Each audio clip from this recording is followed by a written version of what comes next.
All right, what's up, comic book friends? So, quick backstory because I got another pickup video. We all know I had all those winnings from my fantasy league. I had some money left over. So after I got done with my competition class in my jiu-jitsu gym, which is coincidentally 3 doors down from my LCS, I decided to go in and see if I could pick something up. I had in mind initially the compendium for Invincible Volume 1 or Compendium 1 or whatever. So I'd read some of it years ago in the Marines on PDF, but I haven't really followed it. And I've seen a little bit of the Amazon Prime stuff, but I was like, let me read the comic or get the compendium and put it on the shelf and whatever, pick it up and read it little by little at my own leisure.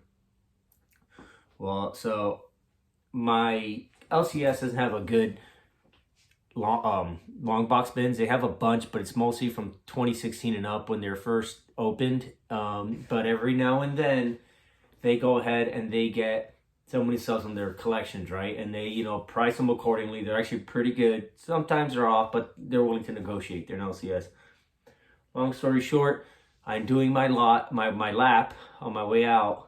Or not on my way out, I haven't paid yet, but just to see what's on there. Maybe we can find some new indie or something from the week's thing to read. And going by the new comics for the week.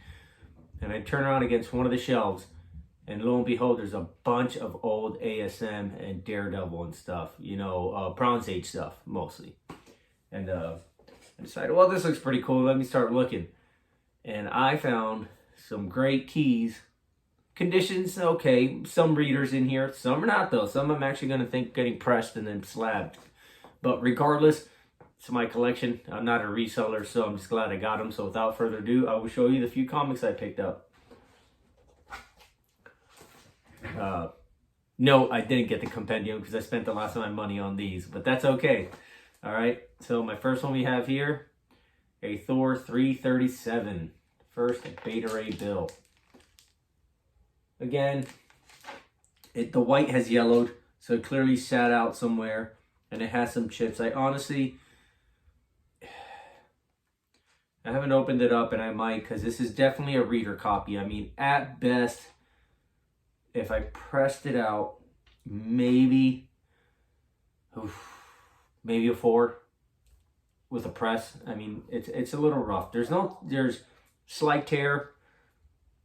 And it looks like, gosh darn it. No, these are just pressable defects. So, maybe 4.5. I mean, I have a Thor that looked like this that I pressed and got graded and ended up getting a 5.5. So, maybe a 4 or 5 with the press. Oh, I'd say 4 without a press, 4.5 to a 5 with one. All right. Next one. In polybag, mind you. So, and there's no bends in it. It looks like they polybagged it and then put it in a bag and board. Web of Spider-Man 90 anniversary with the holofoil. I love these. I have a couple other ones. So this is fun. And it's got the poster, Spider-Man 2099 poster though, which is what's really neat. But I'm obviously not going to open this up. So still in polybag.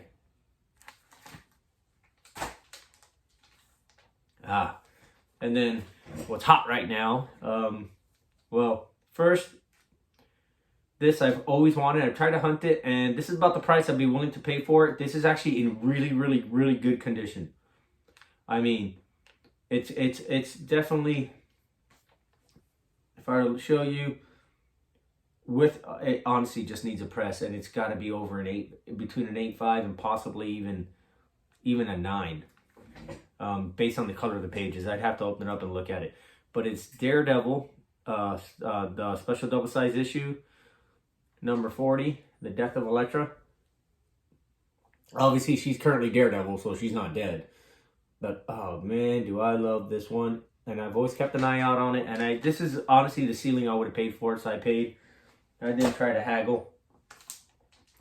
And last but not least, because he's hot right now in the MCU and he just came back, Vincent D'Onofrio's playing him, as you all know who I'm talking about now. But I love him as an actor. Loved him in Full Metal Jacket, and I liked him in all the other stuff he's done.